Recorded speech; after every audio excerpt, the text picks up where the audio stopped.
disciples. He had formed his team. He had put his team together, 12 disciples, and it was just down the way that it kind of started. He picked up 5 down around Capernaum, where actually it's where the Jordan River comes into the Sea of Galilee, is where the brothers were fishing, and he said, "I'll make you fishers of men."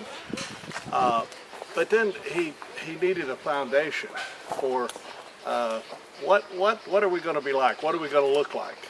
And he came maybe on this very spot, but somewhere in this very area, that he came up from the lake. The crowd was below him.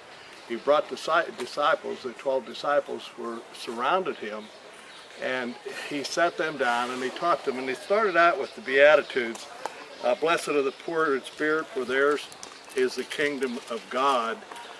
Blessed are they that mourn, for they shall be comforted. Blessed are the meek, for they shall inherit the earth. Blessed are they which hunger and thirst after righteousness, for they shall be filled. Blessed are the merciful, for they shall obtain mercy. Blessed are the pure in heart, for they shall see God. Blessed are the peacemakers, for they shall be called the children of God. Blessed are they which are persecuted for righteousness' sake, for theirs is the kingdom of heaven. Blessed are you when men shall revile you and persecute you, say all manner of evil against you falsely for my sake. Rejoice and be exceedingly glad, for great is your reward in heaven.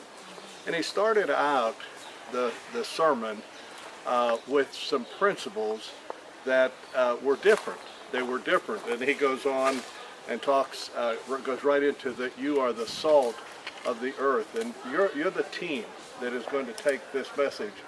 And it is going to explode. And can you imagine him saying that with just 12? Mm-hmm. And they hadn't really been pulled together yet. To say they were the ideal team, this was not true. And yet he said to them, you're the salt of the earth, and that you will actually take this gospel, and I'm going to really teach you how to live. I'm going to teach you in this sermon.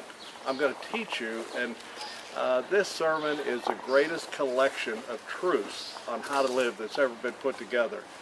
It goes on then in the 6th chapter and begins by talking about when you pray. Prayer is not a show-off thing. Prayer is not, look how long I prayed or look what I did. He talked about fasting and praying. But he said prayer is something that's personal and it's private. It's something that's between you and the Father. And so the 6th chapter is a beautiful chapter that ends the chapter. I think the ending of the 6th chapter is such a beautiful thing, because he talks about how we worry about things in life. And he says, you don't need to worry about it. Look at Solomon in all his glory. Wasn't even taken care of like one of these flowers that we passed on the way up here. And he said, take no thought of tomorrow, but you just stay in this that I've taught you, and tomorrow will be a blessed time. It'll be a great time. And so the 6th chapter ends beautifully. And then they start off in the 7th chapter talking, judge not that you're not going to be judged. And he really goes into how you treat people. And treat people good, you know, and ends it up, and I think the most beautiful, I think the best to build your life on truth that he taught.